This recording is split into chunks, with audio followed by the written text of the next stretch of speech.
जिन सब लोग पुष्प अर्पित कर रहे हैं, तो मैं हमारे जिले के वरिष्ठ उपाध्यक्ष इस्लाम नबी साहब को आमंत्रित करूंगा कि वो आएँ और साहब के चरणों में पुष्प अर्पित करें। भाई आस मोहम्मद जी आएँ और पुष्प अर्पित करें। और हमारे हाथरस के विधानसभा अध्यक्ष भाई मनोज कुमार जी मानवर साहब के चित्र पर पुष्प अर्पित करें। और सादाबाद के विधानसभा अध्यक्ष भाई रणवीर सिंह जी आकर साहब के श्री चरणों में पुष्प अर्पित करने का काम करें। और हमारे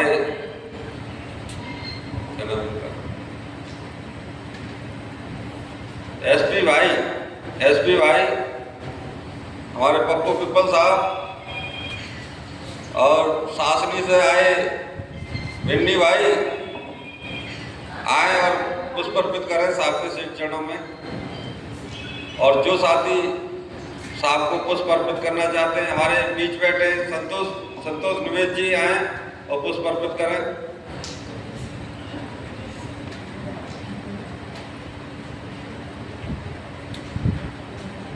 बाबा साहब डॉक्टर भीमराव अंबेडकर के बाद अगर किसी शख्सियत ने हिंदुस्तान में जन्म लेकर बहुजन समाज के जन कल्याण के लिए ऐतिहासिक कार्य करने का अगर काम किया, तो पूरे देश में एक ही नाम है,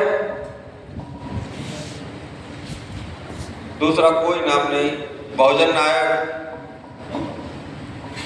महानायक परम पूज्य मानवर काशीराम साहब, जिन्होंने समूचे बहुजन समाज के लिए अपना पूरा जीवन अर्पित कर दिया और पूरे जीवन वो इस प्रयास में रहे। जैसा कि बाबा साहब ने कहा था कि सत्ता वो चाबी है जिससे हर ताला खोला जा सकता है, हर समस्या का समाधान सत्ता ही कर सकती है। तो बाबा साहब ने कहा था कि अपनी दीवारों पर लिख दो कि हम इस देश के शासक हैं, और उस सपने को पूरा करने का काम मानवर काशीराम साहब ने किया। और आपको देश के सबसे बड़े प्रदेश उत्तर प्रदेश में चार बार शासन करने का अवसर प्रदान किया। वो मानवर काशीराम साहब की मेहनत थी। उन्होंने अपने हमारे जिले के महासचिव भाई तिलक सिंह जी आ चुके हैं, आ जाए मंच पर आ जाए। तो जैसा कि अभी वक्ताओं की लंबी लाइन है, सब लोग बताएंगे, आपको सब बताएंगे मानवर काशीराम साहब के बारे में, बाबा साहब डॉक्टर भीमराव अंबेडकर जी के बारे में, मानवर काशीराम साहब के जीवन चरित्र पर भी आपको बताने का काम करेंगे।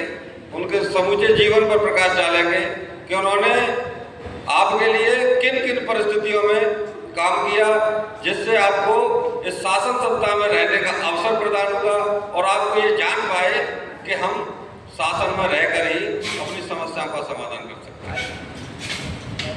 हर व्यक्ति को आदर्श मानना चाहिए और अपने जीवन में अगर समाज के लिए नहीं कर पाए तो वो जीवन किसी काम का नहीं है।